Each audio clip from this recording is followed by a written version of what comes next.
Welcome to the Therapist After Dark podcast. Ever wonder what happens when the therapy session is over? Well, we're digging into the funny, heartwarming, and surprising stories therapists have after they leave the office. Join us, two mental health professionals, every week for a dose of laughter, a touch of drama, and maybe a few shocking revelations. Because therapists are people too. Should we cheers? Yeah. Cheers. Cheers. We're back. We're back. Thank you guys for all of you who've been watching and listening, even when we've been gone. Thank you. We appreciate you. French wine. French wine. I know, ever since coming back from France, I just can't stop. Yeah. It's actually delicious. It still needs to breathe just a little bit, but then it'd be perfect. Well, I learned in the vineyards, of course, you've been to Saint Emilion, so I learned there that when you open a bottle of wine, it takes, I think, 1 to 2 hours for it to breathe. Unless it's like a rosé, then you don't need anything. You just open it and drink it. Yeah. Anyway, just thought you should know. Hot wine tip. We're going to start doing wine tips now. That's actually a good idea. You go to France once, and now we're... we're aficionados. Oh, boy. Oh, my goodness. So, current kerfuffle. Yes. A lot of current kerfuffles. Yeah. A lot just about to Pop go down. off. Yeah. Pop off. Yeah. What do we have coming up? The election. Yeah. Thanksgiving, Christmas, Hanukkah, Kwanzaa, all the holidays are coming up. Not to mention Halloween this month, you know. Do you have a costume? Do you have a costume? No. I know, neither do I. You're not having a Halloween party. Oh my gosh. Eric and I got invited to this random one down That's fun. Yeah, we met this guy at Poor Judgment and It's good. bada bing, bada boom, we got an invite. So that's our Halloween party. But I'm going to have 2 Christmas parties this year and I'll tell you about them. One for the girls and then one for everybody. Okay, fair. Yeah. Fair. So, okay. Yeah. We're substituting one party for the other. But yeah, the whole, I don't know, I feel like it's the calm before the storm. Yes. Yeah. So, that too. Right. Mm-hmm. We could talk about, the fun things that's going to happen, but also, the calm before the storm. There's just a lot of unrest and even just with holidays in general, and then add the election year on top of that. It's a lot going on. Yeah. How do you deal with that in your sessions? I just feel like I'm helping a lot of people through these emotions that they're having about the upcoming election. I mean, it's just high stress. Whatever political side you're on, I guess. I'm a therapist. Yes. Take it as you will. It's just people are very worried. They're very stressed, and a lot of unknowns. And I work with a lot of people with anxiety, so unknown things are not our favorite things. So just helping people work through all that. It's kind of taking up a lot of space right now. Yeah, agreed. Yeah. Just so you guys know, Ricky's right here, our I'm dog. Because if you see her, Ricky, can we just see it? Yay! Sorry. She exists. I just thought I'd point that out because that was really funny. And I'm just stroking you. Stroking my thigh or the couch. One of the two. Sorry. Yeah, listeners. Sorry. You don't know, but you couldn't see it. But anyway, you had to be there. Yeah, I feel like, the one thing that's really interesting for me, I am obviously a woman, which we both are, and a Black woman. And so people just automatically assume that they know what my political affiliation is. And they talk to me as though I'm on their side. And I just find it very interesting. And I'm not saying that I am or am not.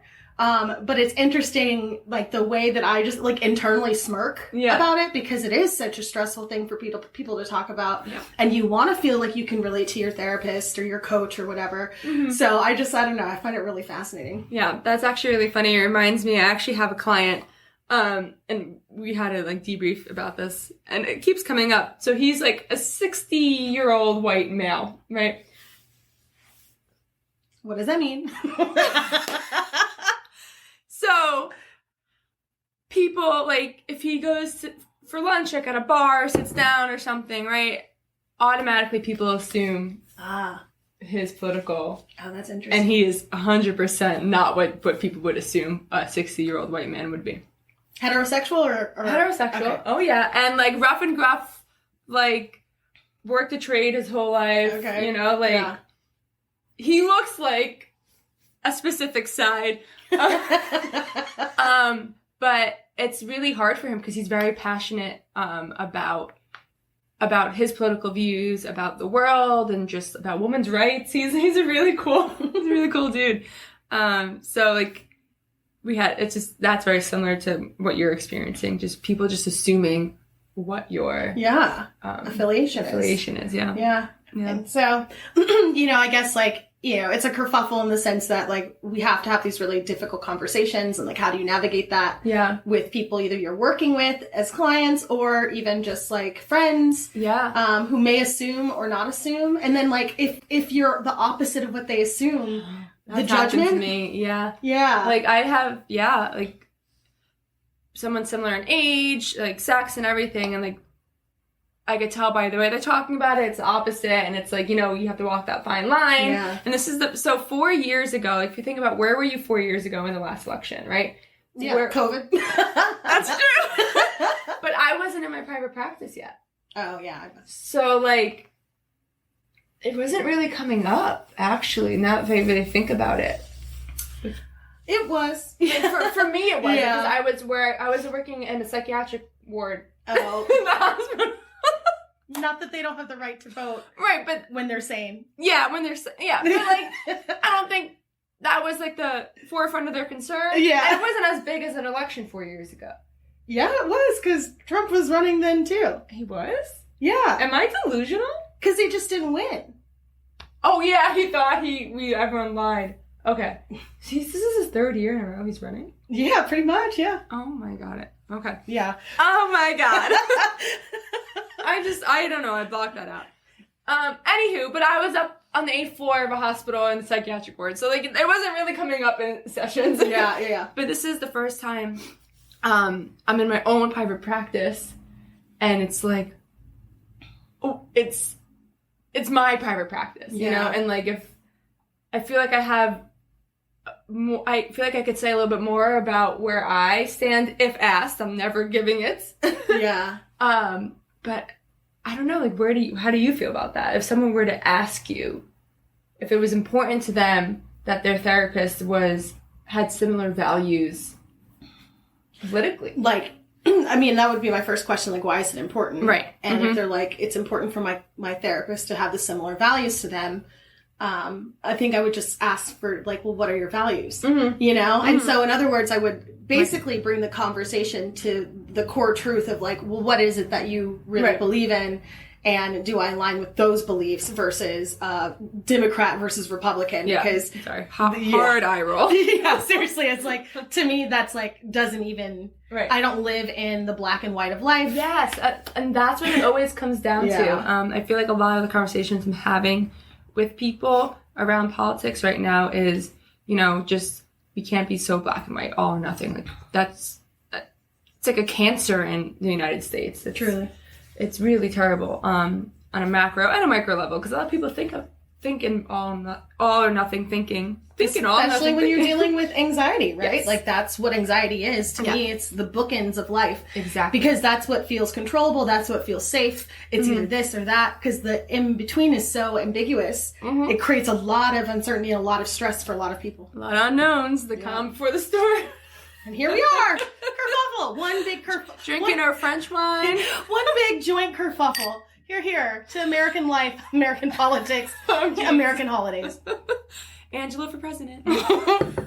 Don't you think it's interesting that they have the election right after or actually in the middle of the holidays? Are you recounting Halloween as a holiday? Well, I guess it is before Thanksgiving. But yes. It's a major holiday. Well, in my mind, it's like Halloween is the kickoff. So the moment Halloween happens, my nervous system is already prepared for it to be the first of the year. Well, I agree. Because it's like bam, bam, bam, bam. 2024 is over. Yeah, like Halloween's here. It's already 2025. Yeah, I'm the same way. I'm ready looking over. Yeah, so I guess that's why I considered Halloween a major holiday. Well, apparently it's not because a lot of schools aren't celebrating Halloween anymore. Did you know that? I do because I live right by the school and no kids come to my house to get candy. But I think it's after COVID. they started doing trunk or treat, and I think the families and whatever the... It's not... Oh, there's a specific word I'm forgetting. Diversity sensitive What? enough? Because some people don't celebrate it. Then don't go to the houses that don't have lights on. No, but like at school, you can't dress up anymore. Okay. Elementary schools are not letting their kids dress up in Halloween First off, that's costumes. super sad. So sad. But I understand, because could you imagine being the kid who's not allowed to get dressed up for Halloween and, like, has to be... Then stay home. What if they can't? Like, don't bring your kids to the bar. Stay home. But what if they can't? Like, they don't... Like, both their parents Then work. they There's could- no one to watch They them. go in a separate classroom. Because it's only a handful Okay, of there you people. go. That's a better option. And they could, like, hang out and have a field day. Their own little party. Yeah. Yeah. Well, Yeah. they're not allowed to party, so their own little sit down. I just think, like, that's not fair. Like, because, I mean, we try, I think a lot of school districts, maybe in the Northeast, I can only speak for the Northeast, try and incorporate a lot of holidays as much as they can. Yeah. I don't know. I feel like if do they still do Christmas parties there and stuff like that? Like, I don't know. I honestly don't know. This is the first know. time hearing that kids aren't allowed to get dressed up at school, but it doesn't surprise me, because if I was the kid who wasn't allowed to get dressed up and I had to go to school in my normal clothes and everyone was dressed up, I would feel so embarrassed. And so, you know, and then like... I would defy my parents. Well, I would too, but like the fact that you even have to sneak around behind your parents' back right. really sucks. So like, I like your idea of like, there could be like a separate classroom or a separate activity for the children who are not allowed to participate. Yeah. Like that makes sense. But like, why aren't these kids trick-or-treating for Halloween? Like if you celebrate Halloween, whatever that means, get dressed up. Well, I live in a really cool little neighborhood. Yeah. Now I know that one avenue is like pretty popular, like, you know, but who hasn't trick-or-treated on a popular street before? There's a sidewalk. Yeah. Come to my house. I want to give you candy. I really think trick-or-treating has died since COVID, for It's sure. so sad. Literally, I like could not wait to become an adult and have my own hand house out candy. just so I Yeah. can hand out candy. I know. Because I wanted to be the cool house that like gave the big bars. Yeah. You know? Yeah. No one trick-or-treats in the neighborhood I live in now. It's so sad. Well, your houses are all split apart. scared. I wouldn't trick-or-treat either. It'd take forever to even get up your road. yeah. You'd have to sit at the edge of the sidewalk. I mean, what does it take? Like 10 minutes to drive up the drive to get to the house? No. 1 minute. 1 minute is a long kidding. time. Okay. But it's interesting because they're not celebrating it because of its ties to religion. Yeah. But no kid. I mean, in elementary school, they don't. It's all about dressing up in candy. Can we just keep it that way? I know. I understand, and also I also understand the other side too. Yeah. You know. Well, I'm being a brat. You're fighting for the rights for children to have Halloween because it is a fun holiday. Yeah. Especially because trick-or-treating is not what it used to be anymore. Right. Well, and I feel like, okay, so say you don't want your child dressing up in scary costumes, because I know that that's like kind of what the Christian community doesn't like, because of the symbolism behind it all. Right. Okay, Cool. Like, have them be Rainbow Bright or something. Right. Do people even know who Rainbow Bright is? Do you even know who Rainbow Bright is? No. Okay, Just like Care Bear. or like My Little Pony. Yeah, there we go. Same thing. Or just a pumpkin. Yeah. Just be a goddamn pumpkin. Be a gosh darn pumpkin. Oh my gosh. My favorite memories of elementary school, besides tackling all the boys in flag football, was the Halloween parade. Oh, I know. You know? So fun. So fun. So fun. And like making my costume with my family, like mm-hmm. I don't know. So maybe I'm just biased, but Yeah. I am. It was a different time, and it's so weird how quickly everything's changing. Yeah. You know?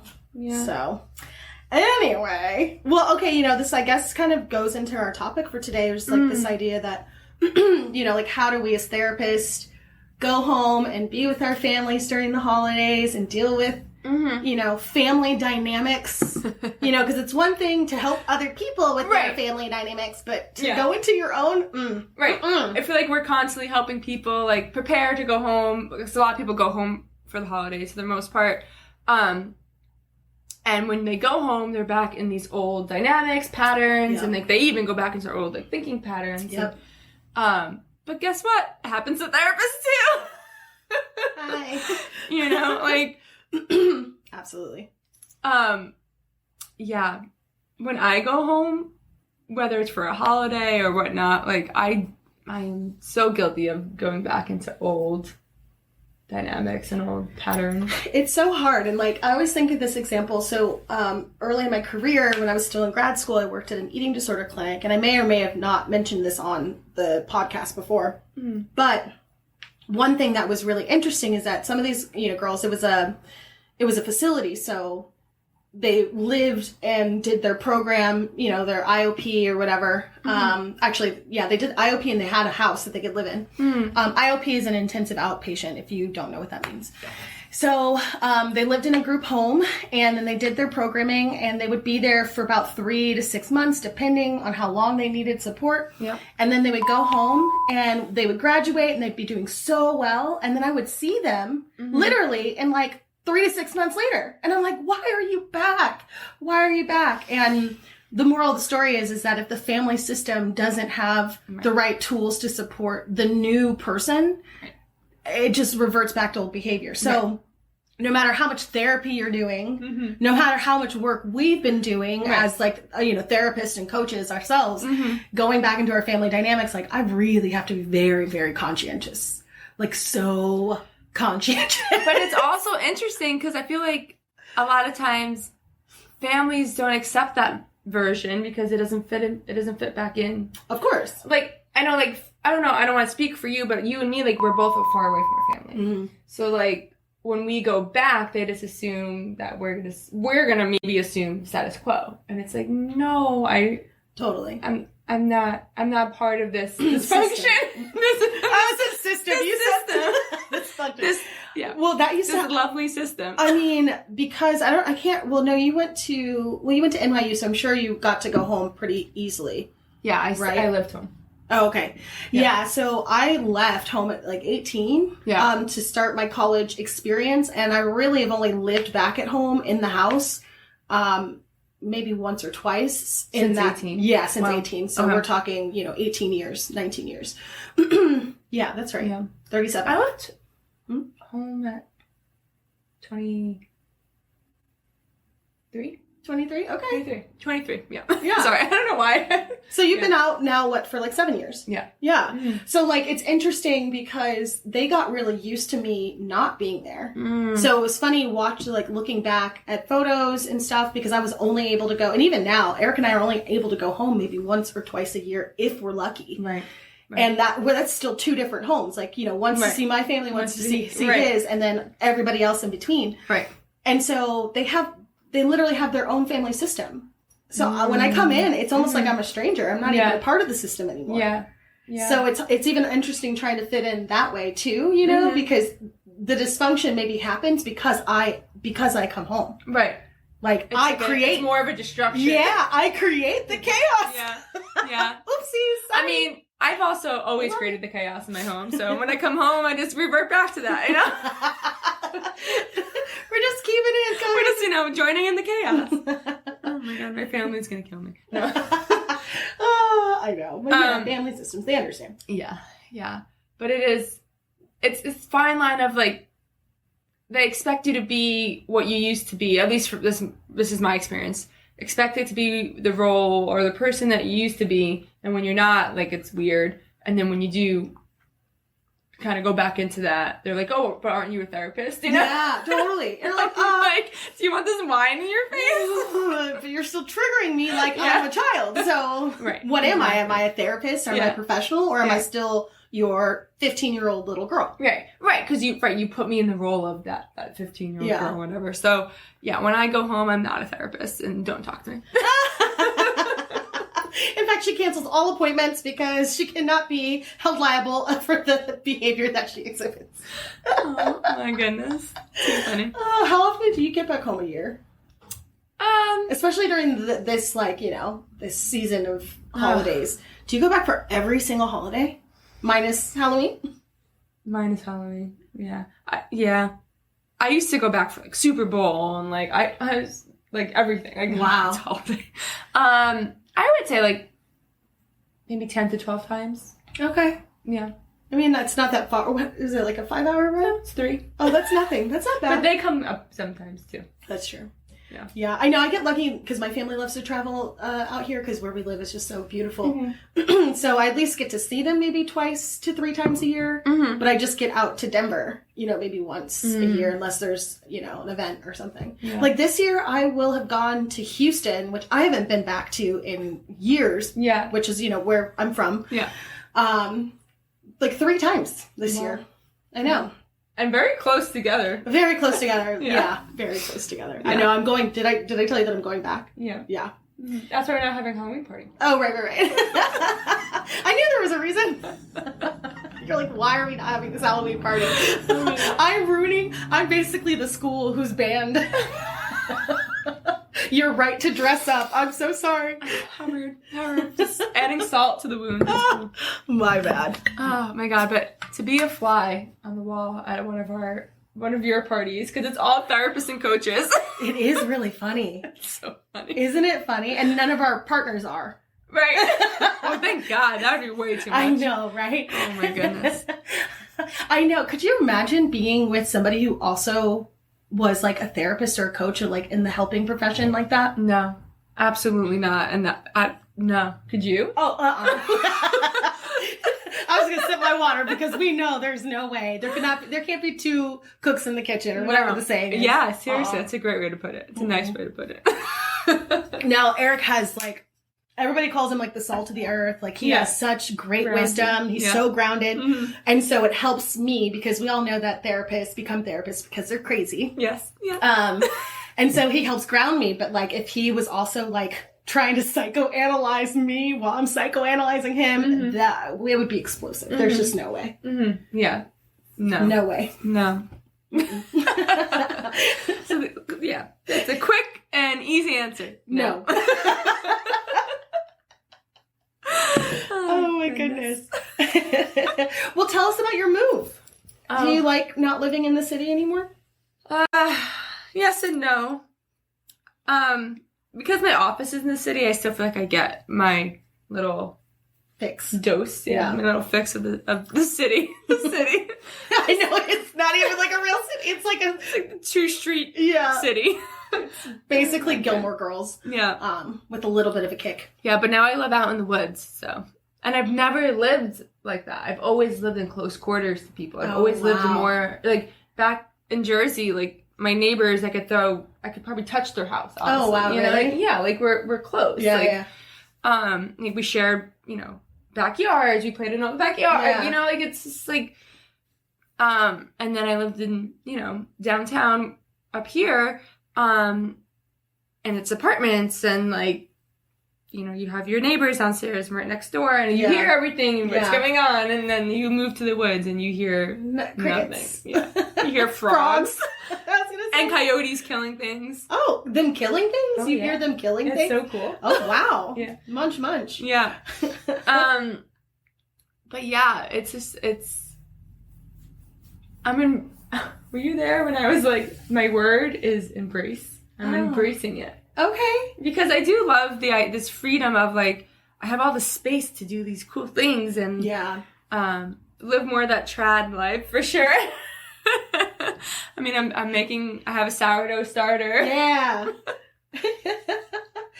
It's funny, like, I love the fact the whole trad wife thing is kind of coming back around because I like the idea of being both. I don't want to be pigeonholed to only being an entrepreneur and having to be a hustle woman. Like, I really do love cooking and I love making a home and making it beautiful and, it just feels good to have balance. Yeah. Right? Right. Yeah. Right. So, like, how do you balance, like, the holiday season? Like, this will be, I know you all spent last season.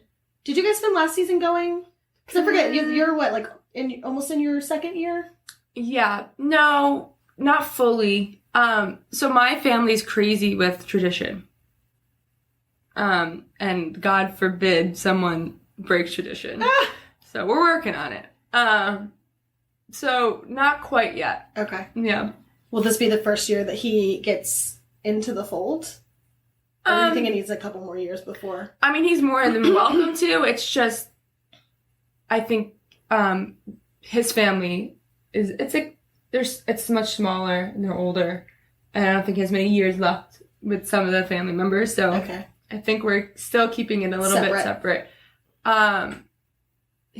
tends to come like after the holidays, because I'll stay for an extended period, so he'll do the holiday with his family and then come to my family. Okay. So that's how we're managing it right now. Yeah, that's, I mean, still lovely. And then his birthday is right in between, like, Christmas and New Year's. So it's like, yeah. Yeah, just all the holidays. Yeah, a little pocket full of delight. Yeah. Yeah. So, yeah. But it's interesting bringing someone else into the family dynamic, like, full time. Yeah. Oh my gosh, totally. Yeah. And then again, like, you know, we talk about this idea of being a therapist, being a coach, a mental health professional, and just the expectations that people place on us for being able to navigate those situations. And then if we don't navigate them well, or like the perfect way, or if we don't follow what everybody expects, then again, there's like a lot of judgment, and like, how do you deal with that? I mean, to me, I feel like you just don't. I don't. Like, whatever. Yeah. Yeah, no, I don't. You're 100% right. I just, whatever you think, whatever you want to feel, that's you, boo. That is you, boo.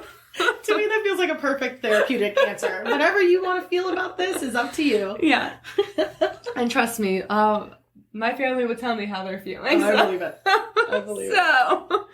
Oh, goodness gracious. Well, to a beautiful episode. Yes, yeah. And I know every time we tell you guys we're going to be back, and then we end up not being back for like a month. So we'll be back. We'll see you when we see you. Yeah, see you when we see you. Just be a goddamn pumpkin. Goodbye. Goodbye.